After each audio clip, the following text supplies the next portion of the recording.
if you're not involved in the day-to-day, why not just let the business run and you live off the cash flow and move on in that direction? Today, we're joined again. This is a repeat visitor. It is Ronik Patel from UnlimitedWP. Welcome, Ronik. Thank you, Corey. That was always the thought that if you don't exit, if the business is not dependent on you, it independently without you, you're not detached in that sense. Second is the burden of growing, right? All the founders, all the owners of all the business, we always have this burden of growing. We have that, and doing that without your involvement to the extent, it may become difficult because there's not an active strategy or planning or any contribution that you are bringing on the business. So, there's that fear that things may go downhill from here, and if it goes downhill and then you try to exit, you probably won't get what you're looking for.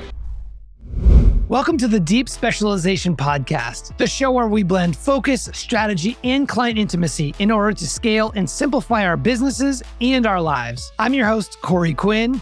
Let's jump into the show. Today, we're joined again. This is a repeat visitor. It is Ronik Patel from UnlimitedWP. Welcome, Ronik. Thank you, Corey. So you are a repeat visitor on the show, which happens very rarely. I think only one guest came on twice, Sam Shepler. He's an amazing guest. But one of the reasons why I'm excited to speak with you again is that the last time I spoke with you, we were talking all about productizing your business so that you can scale. And now that you've productized your business so that you can scale, you've now gone through a transaction. You've sold your agency, is that right? Yes, I have. And the cool thing is that the business that you sold your company to is also one of the guests of the show, Manish, and his company is E2M. Is that right? Yes. Yeah, that's awesome. So first off, congratulations. Sold your agency. Thank Yay. you. And of course, that could mean a lot of different things to a lot of different people, but still, it's a big congratulations to you. I think if you have been running agency for a number of years, for the most people listening to this, they'll be, yes, that's amazing. Yeah, it is absolutely amazing. And what I would love to do is for those of us who want to sell our business one day, which is including me, want to understand, kind of picking up from where we left off on the last conversation. The last conversation we went deep. I'll share a couple notes. Number one, you had 100 team members with offices in Boston and in India. You were a 7-figure agency service, obviously providing WP or WordPress services to agencies as a white label solution. 100% of your business was recurring. You rebranded about 4 years ago exclusively on WordPress development for agencies. And I remember from our conversation, a big part of that was just so you could streamline the business and take a lot of the complexity out of it. Back then when we spoke, you said you were aiming to help 3,000 agencies by 2027 was a big goal of yours. And so you were on that path, right? You had productized, you had a great client list, a great 7 figures, 100% retention. So tell us, sort of walk us through the journey from, I guess, where you are today, which is on the other side of the transaction. Let's start way at the beginning of this. When did you realize that you wanted to sell? I think it was during the MBA I did 10 plus years ago. One of the professors, I remember his name, Bob Stinger, he used to say, like, from the day you start your business, you need to think about your exit, literally from the day one. And I kept that somewhere in back of my mind, and that did always played a role in any decisions that we take. And I'd heard it from numerous other people that regardless or not if you exit or not, do plan for it and do prepare for it. Because even at the end, if you don't decide to exit, it still works out in your favor. And simple reason being, if you want to exit, then one of the first thing you would want to do is not have anything be reliant on you, right? Otherwise, there's no buyer that's going to buy you if your entire business is reliant on you, either be it from the sales and marketing perspective or the operation perspective, right? So now, you should do that regardless if you exit or not. So many of these things about, we speak about streamlining operations and deep specialization. Those are the exact sort of factors that would help you exit.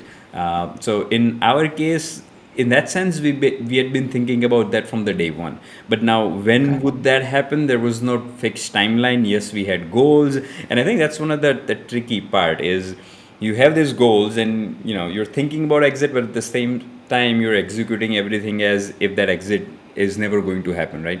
Yeah. So it's been tricky to when we started, we did have a 5 year goal that in 5 years, if we reach to a certain number, then we would be open to exit. And just Hmm. having that thought in back of your mind helped us make all the decisions from that perspective. Like not taking any work outside WordPress was, well, hey, what if somebody was interested just in our WordPress service and not the other services that we offered?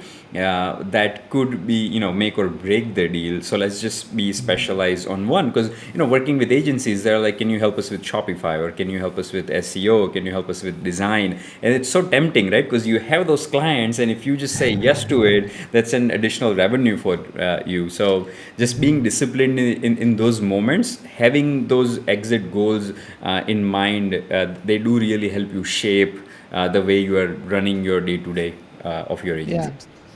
So just to feed that back to you, it sounds like you built the business so that you had the flexibility to sell one day, meaning you were not necessarily reliant on as the founder to run the sales, marketing, operations. So why not just? I mean, if you're not involved in the day to day, why not just let the business run and you live off the cash flow and you kind of move on in that direction? What help me understand like some of the benefits, at least in your mind, early days of selling versus just continuing to operate more as a senior leader in the company. That was always the thought, right? That if you don't exit, and if the business is not dependent on you, it can run it independently without you. Maybe hire some CEO and do it, right? A lot of other businesses have done that. Sure. But in our case, being a small company, even if we were to do that, there are always things that you need to get involved. Not necessarily that they would be a bottleneck in your exit process, but if you were actually owning the business, I mean, people Yeah. still find you on LinkedIn and they say you're the owner, and they may shoot you a message. That actually did happen a couple of times. So Yeah. you're not detached in that sense. Second Sure. is there is the burden of growing, right? All the founders, all the owners of all the business, we always have this burden of growing that we carry, right? That if you it's like how Tony Robbins says, if you're not growing, you're dying. So Yep. we have that, and doing that without your involvement to the extent, it may become difficult, right? Because there's not an active strategy or planning or any contribution that you are bringing on the business. So there's that fear that things may go downhill from here, and if it goes Yeah. downhill and then you try to exit, you probably won't get what you're looking for. So that's Sure. another risk that I guess Sure. I wasn't willing to take. Absolutely. So you built up the company to a point where it was, like you said, 5 years, and it was you were independent. I imagine the revenue was in a spot. Did you go looking for acquirers, or did they come find you, or how did that transpire?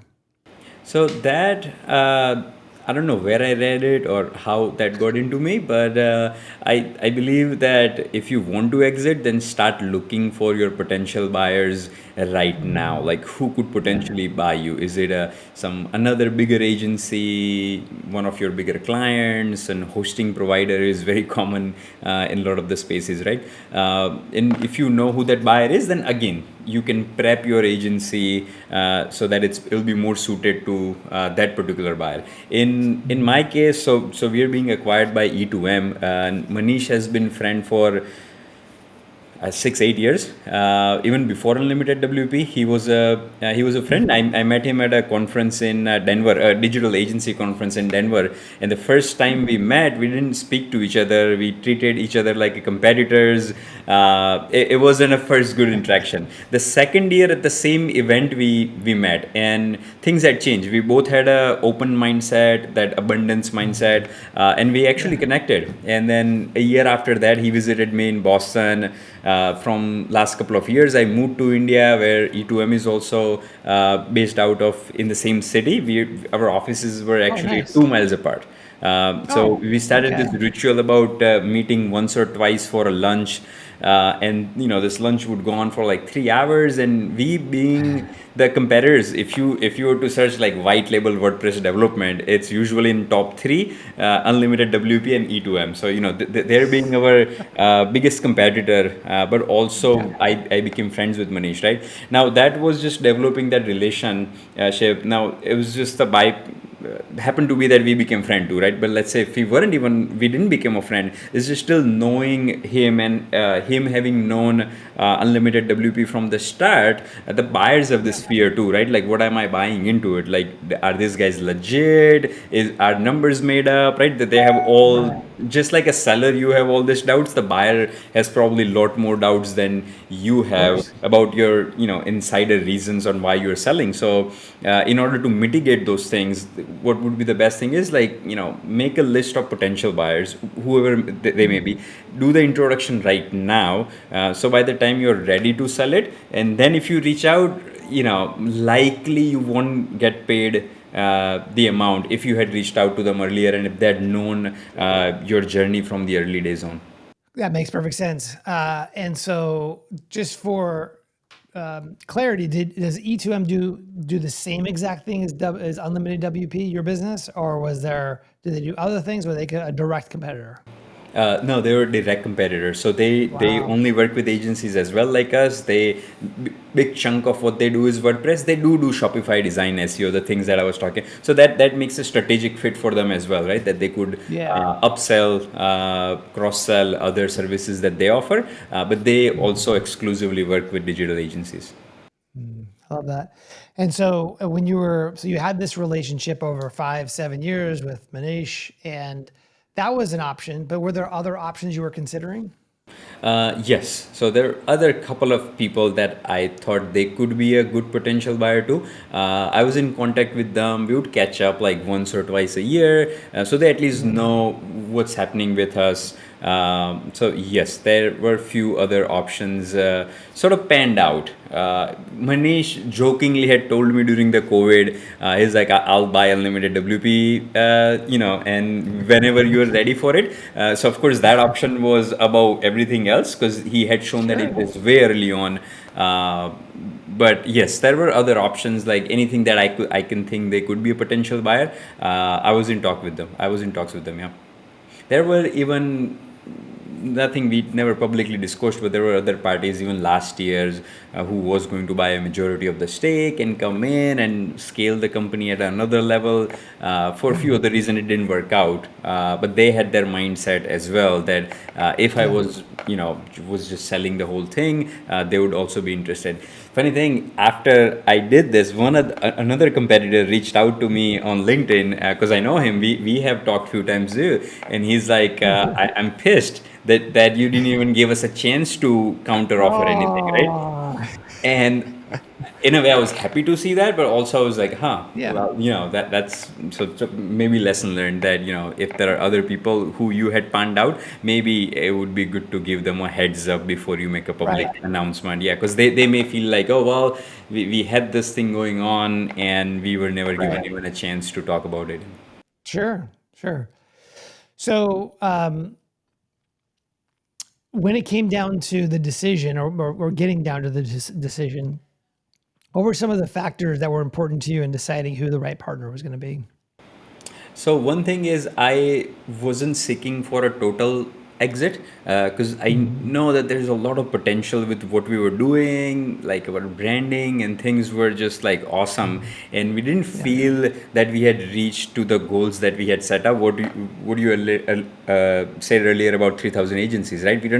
We're like way off from that Yeah. target. Yeah, even in terms Yeah. of being seven figures of one thing, I think we had a potential to grow much more. So one of Yeah. the idea was that still, doing it a partial sort of merger too, and it's not a pure exit. So somebody who's also willing to make me and shareholder of the merged entity, right? That was The thing that I wasn't ready to sell it right now, and like I and Manish, we struck a deal where I will be a part of E2M as well as a growth advisor, like no day-to-day active role. But today, for example, we had like a 3 hour long discussion around growth. So I will be involved in that sense moving forward in the E2M. Okay. So that And so that that was that that was being, yes, probably the biggest one. okay.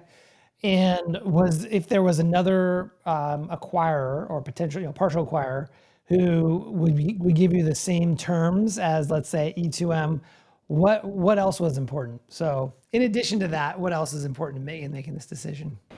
I think getting the timing is also an Mhm. important, right? Is Okay. it's I mean, you could get an amazing offer, but that timing may not work for you, because then you as a founder, you'll think naturally, right? Not as a founder, as a human being. Oh, what would I do after that? So unless you have those things figured out in a way, or even Right. at least some, unless you want to just go on a vacation, that's a different thing. Yeah. But I, had to have that next thing sort of ready, and for us, AI sort of picked my interest quite a lot Ah, since last year, and I was okay. spending gazillion hours on it anyways. And so, I started hiring machine learning developers, and we started building this tool for digital agencies on the side, because that's the only market we Sure. know, right? So we started Makes building that sense. tool. It'll go through alpha release sometime later this month or next month. So that was sort of figured out as well, that okay, after this there is something else lined up.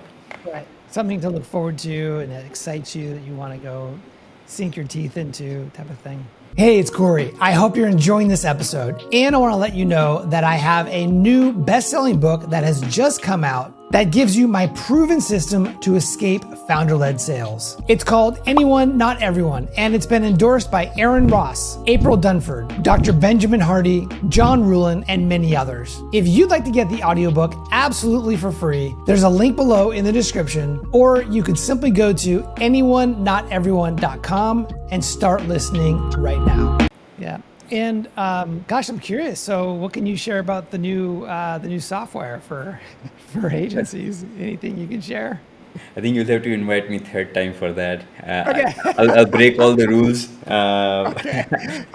No, it's an exciting, like, and at our agency, we had over 100 people. So how do you like really deploy AI in a team, right? I mean, ChatGPT is Sure. great, and how do you everyone has it? How do your custom boards work, and how does it Yeah. actually get into your systems and processes, right?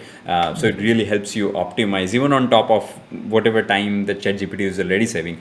So we're building this product, which is essentially a wrapper around ChatGPT, Gemini. It works with all the models, Sure. model agnostic, but it is Yeah. meant for team spaces. So you have Got it. your brains that are by departments, and you have your custom boards and prompts, and everything's around agency. And right now we are Yeah. contemplating how do we sort of train the base model with more agency specific things. So imagine if if they were to give some details, and they will create a proposal for them, and a proposal that's like, I mean, ChatGPT can do that right now as well, but it's not exactly trained on just agency specific data. What if it was just Yep. trained on all the material that's publicly out there for agent? And there's a lot, right? There are amazing people like you who like generously create all this content, and you're putting it out there. So there's a lot of content out there. If the model is trained, that's sort of the end goal, is training a model on that data. So everything that happens in the agency life cycle for their entire team on a one platform, you're automating all of those things, and just saving tons and tons of hours. Yeah, the one thing that stuck out to me, I think all that's brilliant. The one piece is pricing. Pricing is in the sales process for an agency. It's always a manual, not always, but typically a manual process where it's like, okay, so tell me what your situation is, what kind of leads do you want, and how much budget do you have? Great, I'm gonna go over here and I'm gonna go build a whole strategy and I'll figure out a price and I'll come back to you. When do you want to meet again so we can talk about that? If you can be able to provide that strategy in real time, that's really powerful. Yeah. One of the boards that even we are building right now is, I Yeah. talk to agencies, right? And some of the things they struggle with is how to do a project discovery.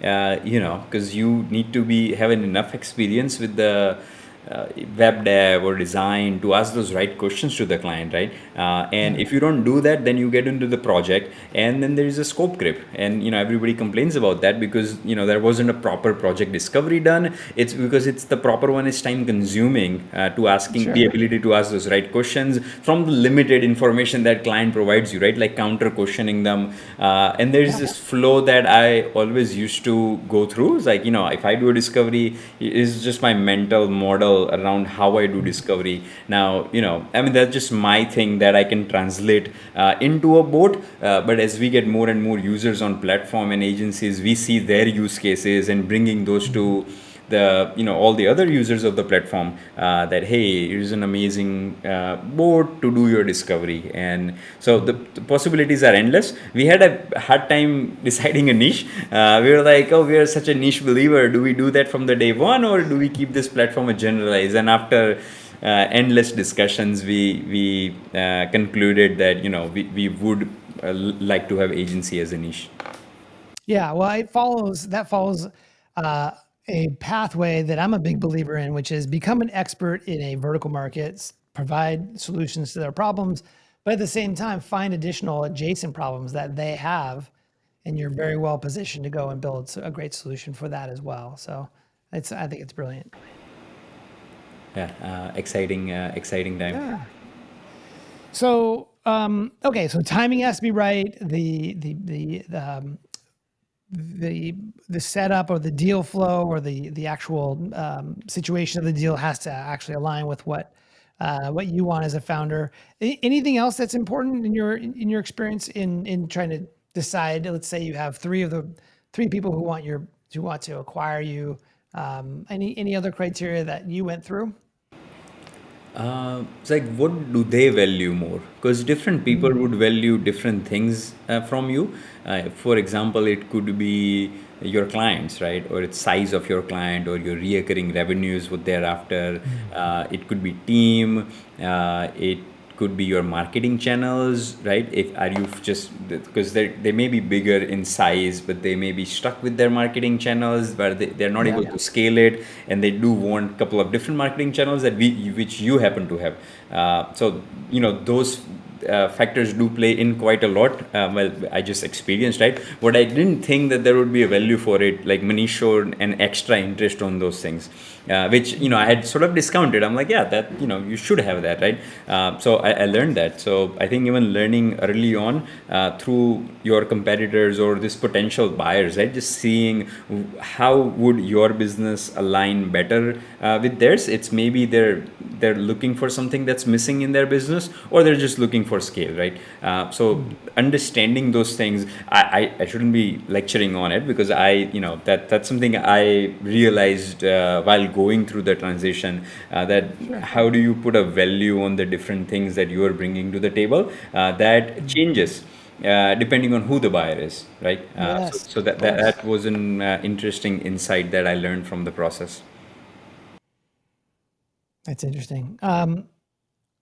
Did you involve like an investment banker or some kind of third party kind of brokers to help negotiate this deal, or because you had a relationship with Manish, like how did it play out as far as the the actual transaction?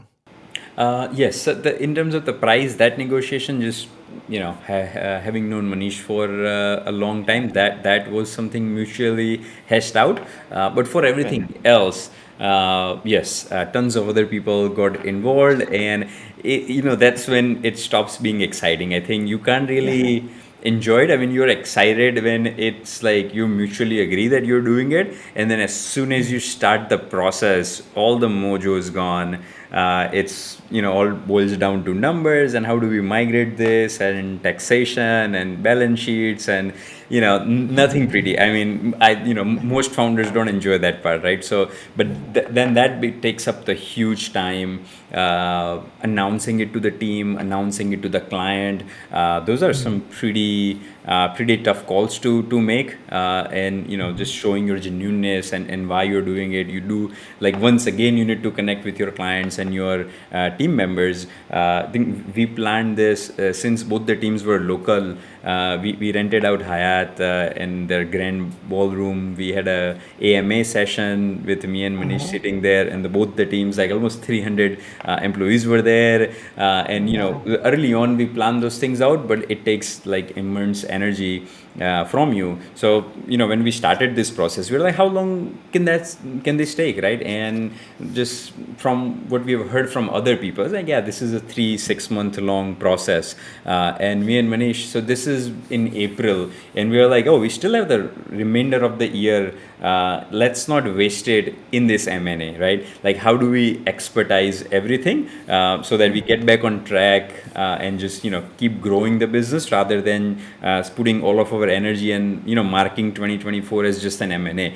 We were determined, like, it's not just about M&A. Let's make this is the biggest year as well by other means, right? So that everything we wrapped it up in about 2 months, which we were expecting it could take up to 6 months. Like, everything was wrapped up in a 2 month. Now some back end things are still, even after a month now, they're still happening. So I haven't fully enjoyed it. Me and Manish, we haven't celebrated it yet. I got a champagne when we decided it. We still haven't opened it. So in that sense, the process can be draining. Being prepared for it doesn't matter how prepared you are. Like, when you start that process and you speak with these consultants, and and at the same time you're still trying to run the business, right? It's not that you can let go things there, because if the during the due diligence, if the things don't work out, you're back in the Right. business, and oh, I'm Yeah. 20% lower than I was before I started this Yeah. discussion, right? So Yeah. just maintaining your energy Yeah. level in that time, I think that's very critical, and not getting too excited, right? Because the deal may fell through and it may not happen. Yeah. During this 2 months of, let's call it rapid integration, you were telling the clients, telling the employees, you were merging all the things.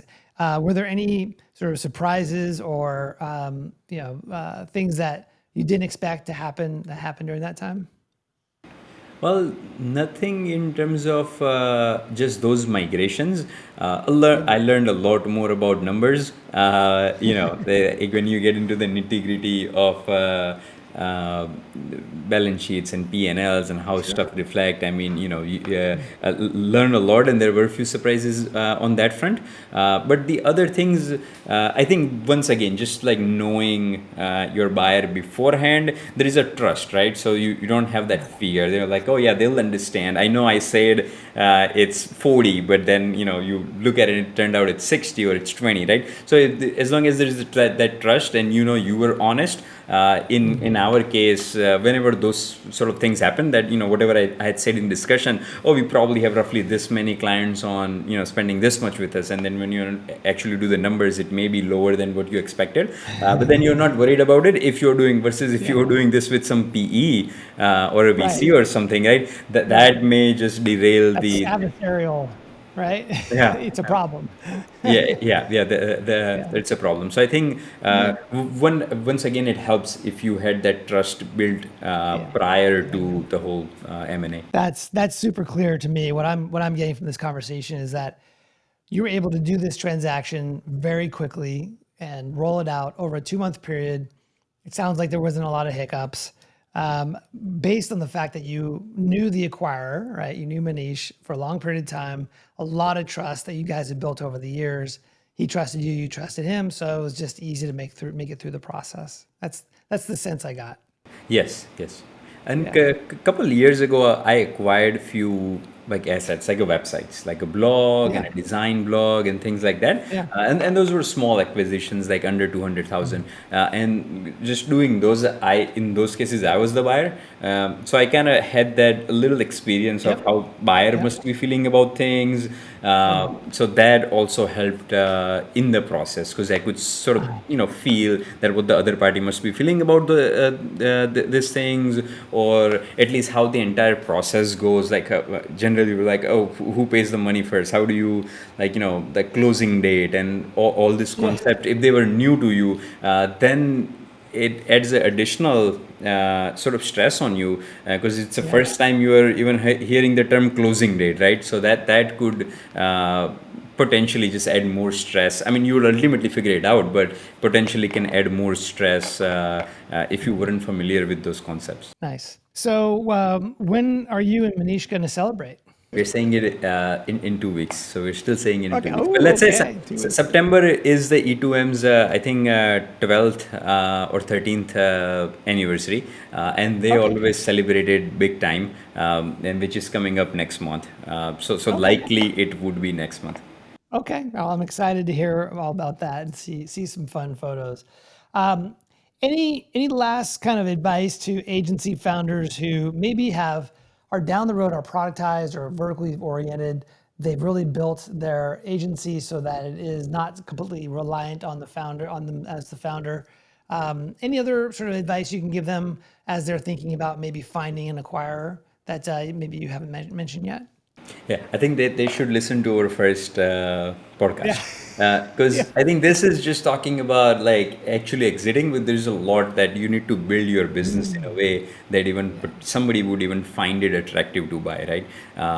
And having that niche and your systems, your processes, your SOPs, those things are probably way more important than what happens at the time of the acquisition because those Yeah. things, as you had said, if you hire a consultant, they'll tell you how the process works. They can even walk you through it, or they may even represent you in the deal. So I think those things you could figure it out, but first of all you need to bring your agency to the level where they're potentially I guess this would be a good exercise if people listening, right, and if they are looking to sell one day, make that list of who could be your potential acquirer, right? And I think that would be a good exercise to start thinking about it. If you can't list anybody, well, you got big problems, right? If you can already list people down, then you can then after that list down what maybe like what is it in that your agency they're interested. Do you have some star employees that would that be your asset, or is that your clients? Is it the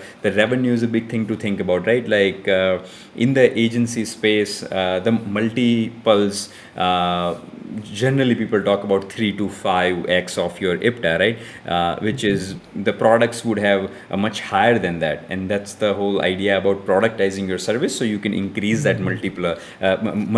That's because if you don't have your revenue as a reoccurring revenue, then the buyer is always going to think about the LTV of your clients, and they'll always be skeptical about it, that hey, that's probably because they're friends, like they're friends of yours because you have worked with them for such a long time. What if once Yeah. I acquire, they don't stick around, right? So what LTV that you have had, that may not be the LTV that they would consider, and that goes into the price factor. So I think thinking about those factors, if the agencies out there looking to exit one day, that would be an amazing start. I think that's great advice. So, all the listeners out here, listen to the first episode on this podcast with Ronik Patel. And he goes into great depth about how he took his generalist agency into a specialist and then a productized business. And look at this amazing outcome you've had. So, congratulations again. And thank you so much for coming on and sharing all this amazing wisdom. Thank you, Corey, and thanks for having me Of again. course. Yes. And we'll wait for the third time now. That's it for today. I'm Corey Quinn, and I hope you join me again next time on the Deep Specialization Podcast. If you received value from this show, please go to Apple Podcasts and leave us a review. Thanks, and we'll see you soon.